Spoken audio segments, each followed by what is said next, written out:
I encountered a gentleman on Tinder a few years back, whom we'll refer to as Jeff. At that time, I was 25, and Jeff was 32. We had ventured out on 3 public dates, and things seemed promising. Despite Jeff's slight awkwardness, which I found charming initially, our outings for drinks and bowling went smoothly.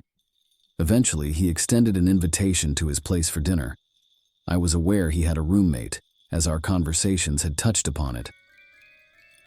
While 32 might be considered a bit old for roommates, in a city with exorbitant rents, it wasn't entirely uncommon. Jeff mentioned that his roommate, Chris, was a longtime friend from college, and they had shared living spaces for quite some time. He also hinted at recent tensions between them. On the appointed day, I drove to the address provided by Jeff. The house looked decent, situated in a fairly nice neighborhood, a single-story duplex. Parking on the street, I felt a mix of nerves and excitement. Jeff greeted me at the door with a warm smile. Stepping inside, I couldn't help but notice the lack of any meaningful decoration. It was a typical bachelor pad. Given Jeff's age, I had expected a bit more style. The living room comprised only a large TV, a leather couch, and a reclining chair, with literally nothing on the walls. Jeff led me to the kitchen, where dinner was partially prepared. We finished it together, and as we waited, we sat on the sparsely furnished couch in the living room. Suddenly, a loud noise echoed from down the hall, a distinct thud. Inquiring about it, Jeff claimed ignorance and investigated. Knowing that Chris, his roommate, was home, I assumed it was some disagreement between them. Shortly after Jeff left, I overheard heated arguments from the other room, realizing that they were in the midst of a roommate dispute. Feeling awkward, I wasn't ready to abandon the evening just yet. When Jeff returned, he apologized, explaining the ongoing issues with his roommate. Dinner continued, but the atmosphere was strained. Jeff seemed visibly uncomfortable, and I sensed it was related to his roommate. Suddenly, the door opened down the hall and heavy footsteps approached. Before I knew it, Chris entered the kitchen, yelling at Jeff. Every fiber of my being urged me to leave. Something felt deeply wrong. They argued for a good 5 minutes while I sat there in silence. Chris stood over Jeff, who remained seated. At one point, Jeff attempted to stand, but Chris forcefully shoved him back down. In a shocking turn of events, Jeff grabbed a steak knife from the table and raised it towards Chris. A tense standoff ensued. Chris taunted Jeff, asking if he planned to stab him. Jeff, not backing down, approached Chris, putting the knifey to his friend's neck. Chris retreated until he hit the wall, but Jeff didn't relent. The situation escalated, and before I knew it, they were on the ground, with blood becoming apparent. I couldn't discern the details, but it was evident that someone was injured. Perhaps it was accidental, a result of the chaos. My date had literally stabbed his roommate in front of me, leaving me in disbelief. That was my cue to leave. I got up, headed for the door, stealing a glance at Chris, who was on the ground but not severely bleeding. It seemed the knife had cut his arm. On my way out, Jeff tried to convince me to stay, still holding the bloody knife. I swiftly put on my shoes, walked past him, and despite my worries, managed to escape. Once outside, I rushed to my car, hands shaking as I unlocked it. Jeff followed, attempting to grab my arm, but I secured myself inside, locked the doors, and sped away without looking back. As I drove, I pondered what to do. Unsure if involving the police was the right course, I felt relieved to be away from those unsettling individuals. To say the least, that marked the end of my association with Jeff. A few days later, he had the audacity to ask me out again. I could hardly believe. If you liked this story, subscribe to the channel to stay tuned. A few years back, my online dating misadventure. I delved into the realm of dating apps a few years ago, but success seemed elusive. Matches were scarce, yet I refused to let it dampen my spirits.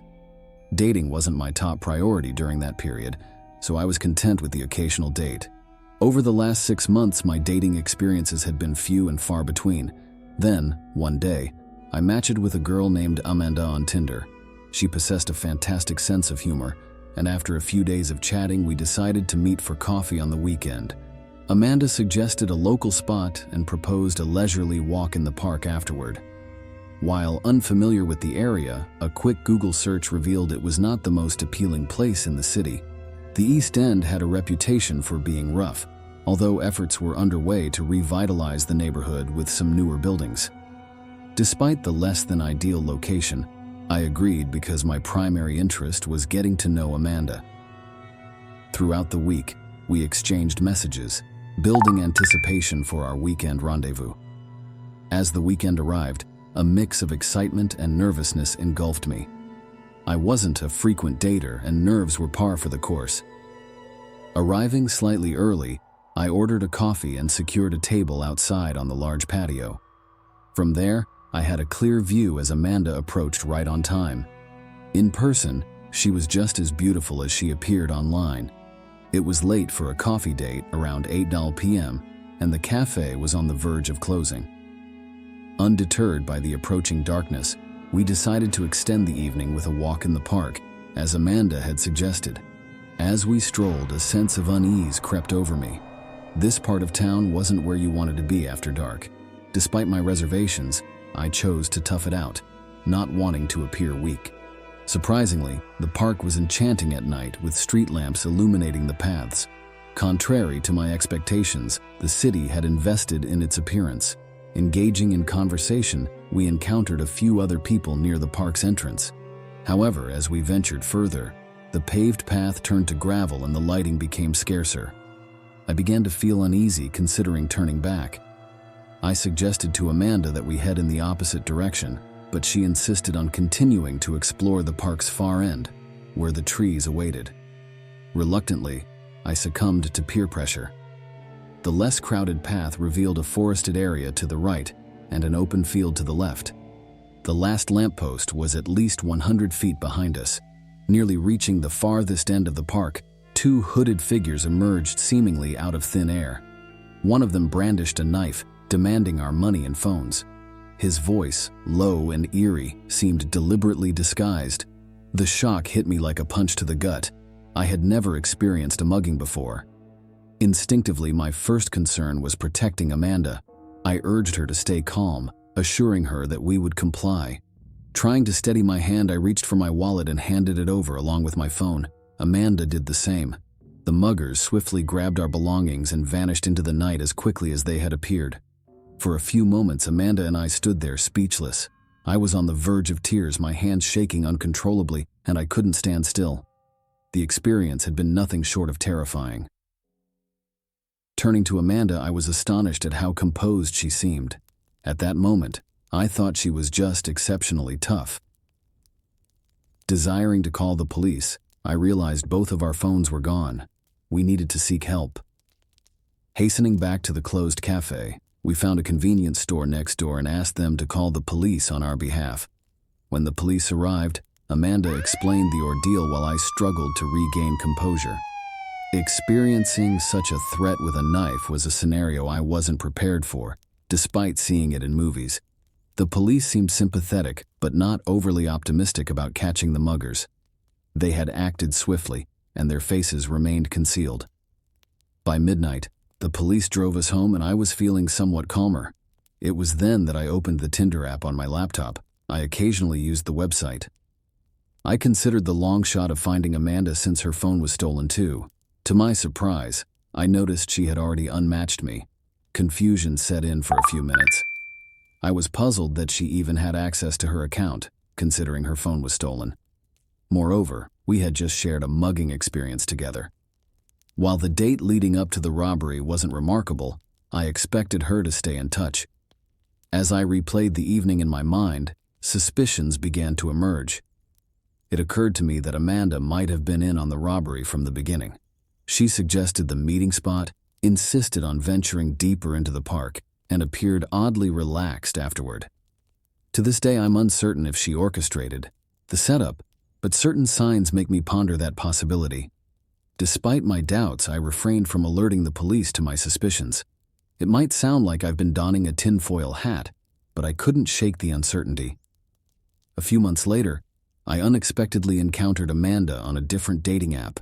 Attempting to reconnect, I received no response. I'm left to wonder whether she avoided the risk of being caught, or if my perceived cowardice on our first date had turned her away. And this incident occurred about a year ago when I was 24. I was using a few dating apps around that time, and Tinder was one of them. Despite my initial reservations, I saw it as a way to meet new people. One evening, while sitting in my apartment after work, I matched with a guy named Sam on Tinder. We hit it off, and after some humorous and clever messages, we decided to meet for drinks. We arranged to meet at a local pub near my workplace, and our conversation continued during the week. When the day arrived, Sam was already at the pub when I got there. In person, he looked just like his pictures, and the date was going well, despite his seeming lack of interest in getting to know me. We decided to end the night around 11:00 p.m., and that's when things took an unexpected turn. Sam offered me a ride home, claiming his place was just around the corner. I accepted, thinking it was a nice gesture. However, once in his car in the underground parking garage, I began to feel uneasy. To play it safe, I asked him to drop me off at a 7-Eleven a few blocks away from my home. Surprisingly, Sam seemed displeased with my decision, and as we drove past the 7-Eleven, I knew I was in trouble. I asked him to stop the car, but he refused.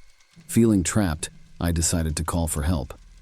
Sam attempted to swipe my phone, but I managed to avoid it. Frustrated, he eventually pulled over and I stepped out onto the sidewalk.